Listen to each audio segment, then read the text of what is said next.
Morning, Donut here. Right, I'm going to go in the darkroom and print off from a negative. Take you into my darkroom first of all and have a nose. Sorry I haven't had a shave this morning. Come this way. Right, here we go. Now then, I appreciate it's going to be a bit dark in here, so let us try and illuminate it. As you can see, this is a... I've got my torch here, look, there you go. As you can see, there's plenty of film canisters on the floor. Let's have a look. Yeah, I'll give it a bit more illumination. I'll try not to blow the highlights, as it were. Right, this is my dark room as it is now, and it is a bit of a crap hole, to be honest, as you can see. So, larger there, hiding under there, it's not a ghost. As you can see on the floor, a few trays and bottles and rubbish. So, get rid of that. Right, what I'm going to do then, I'm going to come in here and clean it up because it's a shite hole, and then put a few trays out up here, my little working area, and see if we can attempt to come up with a picture.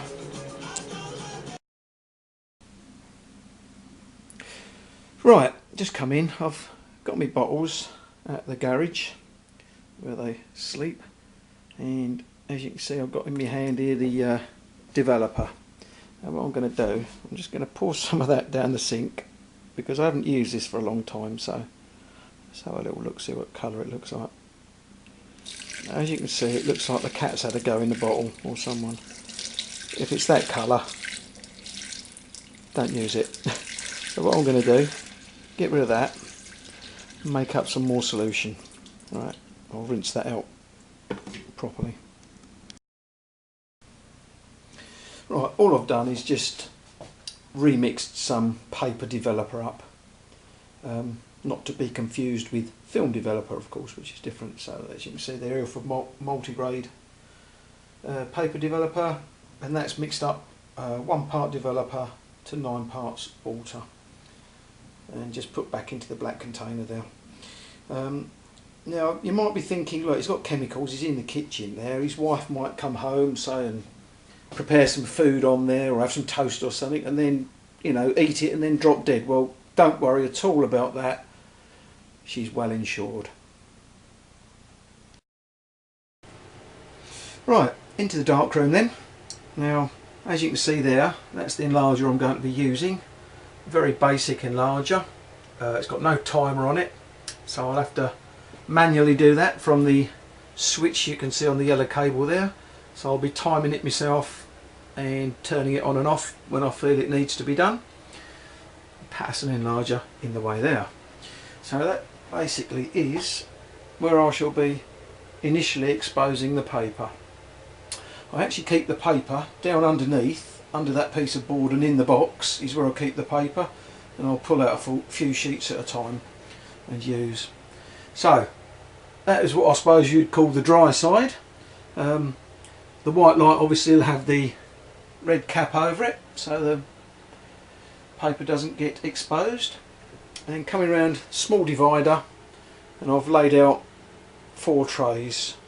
So I'll do it from the right, that'll be the developer. Small space between that and the stop in case any stop splashes back into the developer, because it can kill it pretty quickly. So stop, and then fixer, and then behind the bottles there I've got another one which I'm just going to pour water into, which I'll put the print and leave it until I decide to go in and wash it. So what I shall do now, I'll just take those bottles, pour in the developer, the stop and the fix and the water.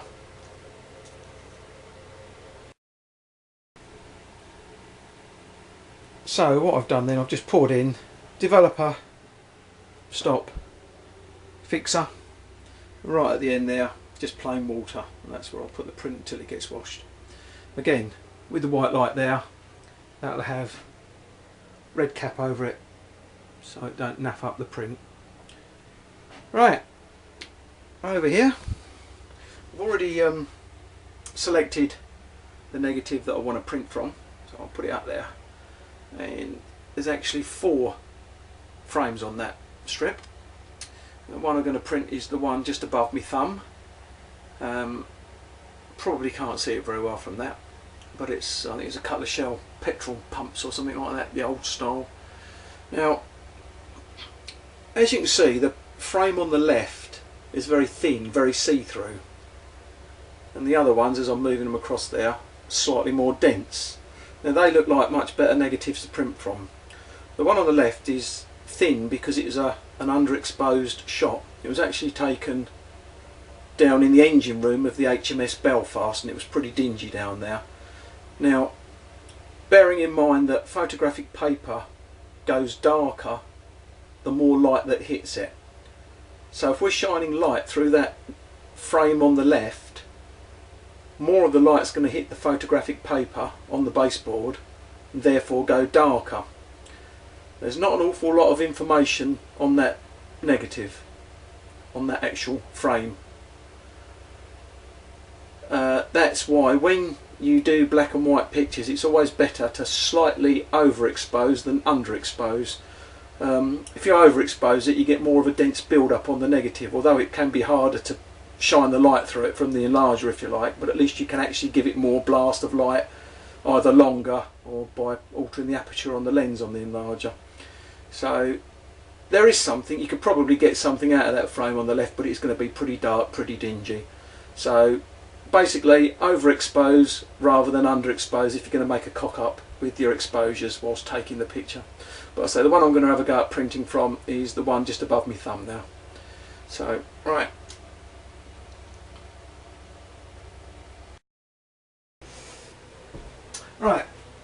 got my negatives, decided which one I want. Take out the negative carrier, 35mm, another one for 6x6.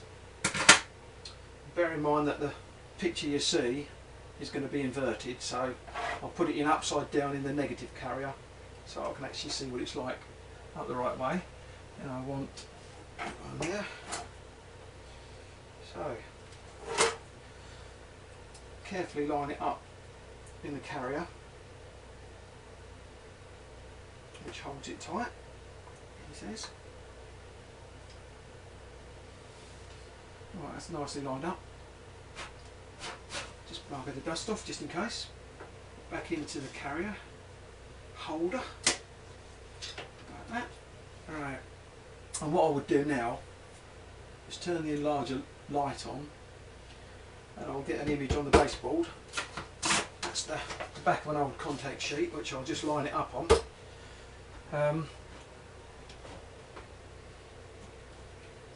In this light it's going to be difficult to see. This is a focus finder.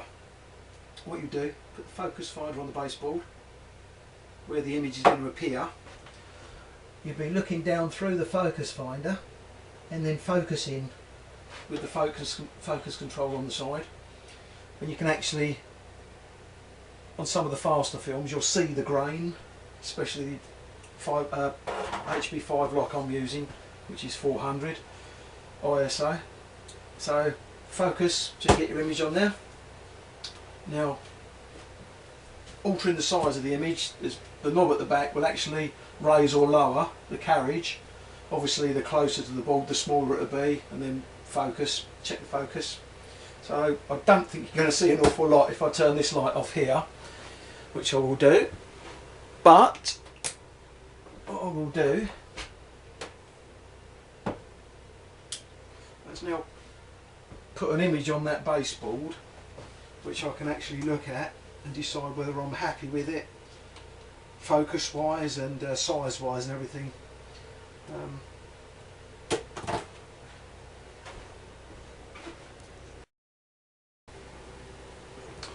Right, what I'm going to do, I'm going to have to show you under the white light what I'll be doing with the white light turned off and just under the red light.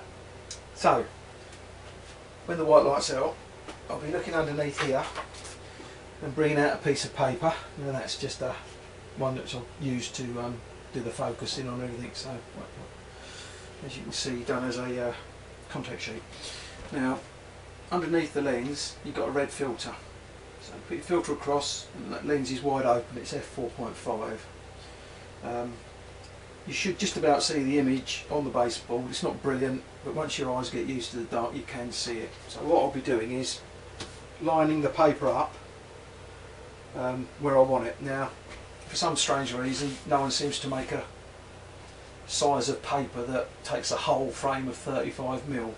So you're always going to be cutting something off somewhere. But if your pictures are anything like mine, there's always something you want to get rid of anyway. So I'll frame it how I want it, like that. Now I've got a piece of glass here which is obviously fairly clean, because anything that's going to be on that is going to show up. And then I'll gently drop it onto the paper like that. Now if you Google Newton's rings in photography, hopefully you won't get anything too dirty come up, but you'll see what it is, what they are. You can get Newton's rings by enlarging through glass like this. I've got a feeling you can get an anti-Newton glass or something like that, but I've never found it that much of a problem to have looked around for it, and it just sounds like it's going to be expensive anyway, so I've not bothered. So that's what I'll do. Right, and then turn off the light.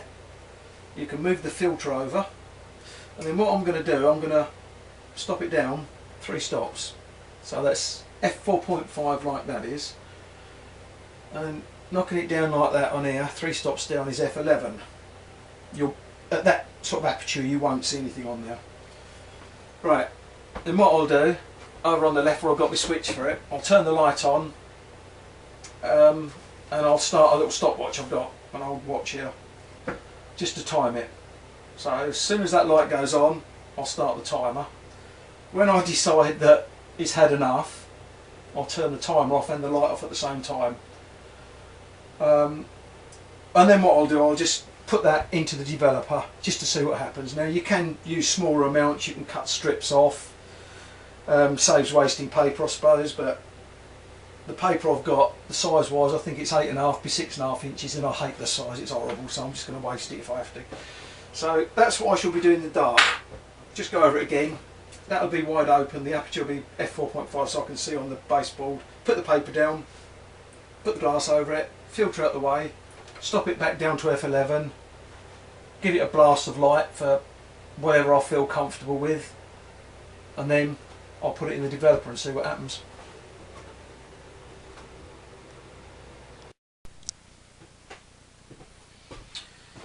Right, got a piece of paper here which I'm going to put on the baseboard. I'm going to turn this red light out here, and then that'll help me to see the image better. I've got the red filter underneath the enlarger lens at the moment, and open that right up. Aperture wise, okay, I'm just about to see an image there, okay. Put a piece of glass over the top of the photographic paper. I'm going to stop that down 3. I can still see the image at f11, it's not particularly bright. Turn off the light source through the enlarger there, and I'll move in the red filter out the way.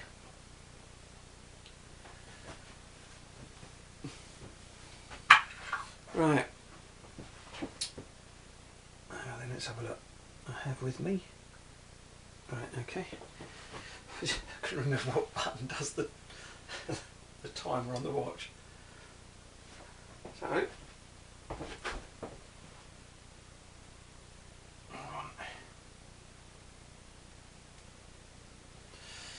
think I've got it right. Now then, just about to turn the enlarger light on and start the stopwatch at the same time, and then when I feel like I've given it enough light, I'll stop it and see. That'll give me a benchmark whether I've overdone it or not. Right, lights on, timer's running. It's quite a bright image on the baseboard actually. I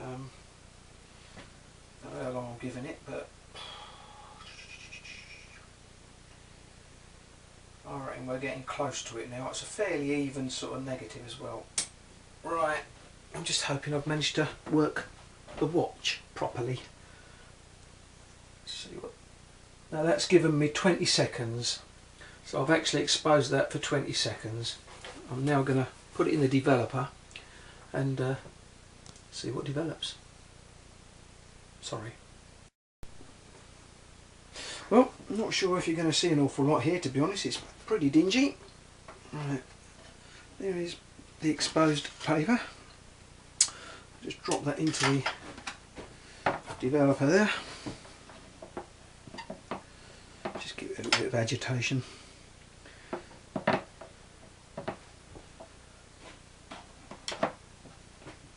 Right, there's something starting to appear there now.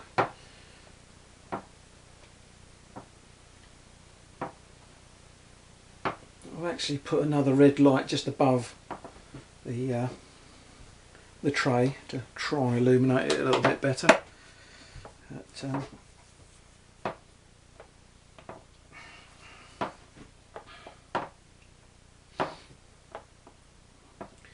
you can see something is happening.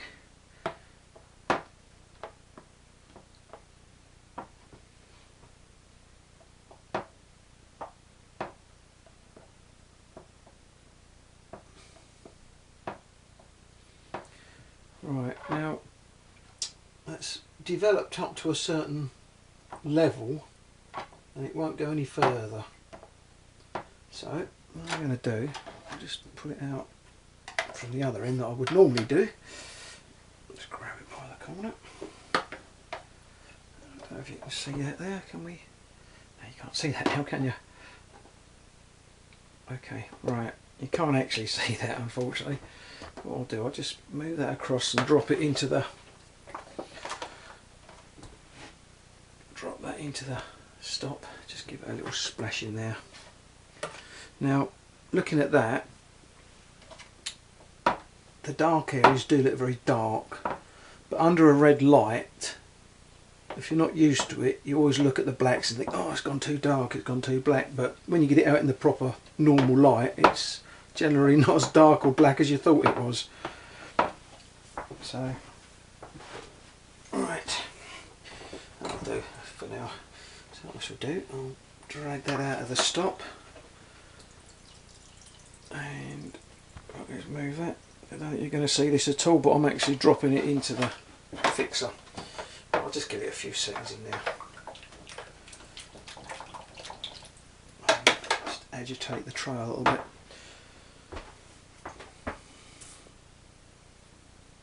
Unfortunately you can't see that, but literally it's just gone into the tray fixer. Just give that a few seconds in there. Now I know that the exposures are a little bit dodgy on that. The pumps look very light, so the pumps themselves could probably do with a little bit more light under the enlarger. So what I'm going to do, I'm just taking it out of the fixer now. Just drip back in the excess, drip back in. And I'm just going to stick it in the water and give it a little splash around, just to get rid of it. And what I'll do, I'll take you off your tripod and I'll go outside with you and we'll just see what we've actually got on there. Alright, going at the back. Prepare for one's light. Put that into the light.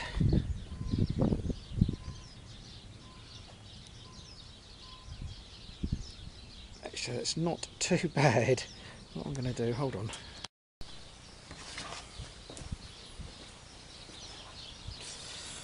Right, I'll just come back out into the garden with it. Just give you a quick look. That is just the first dunking in the developer with that 20 seconds exposure at f11. It's actually not come out too bad at all. There's nothing in the sky. The skies are completely whited out. I could probably burn in a little bit by letting a little bit more light through onto the sky. The pumps are a little bit on the white side. I could probably do a little bit more with them, but considering that was a first attempt, I'm fairly happy with that. As for the dodging and burning master class, I'll leave that to Mr. Hooley. Oh, it's raining. What a nice day. Not.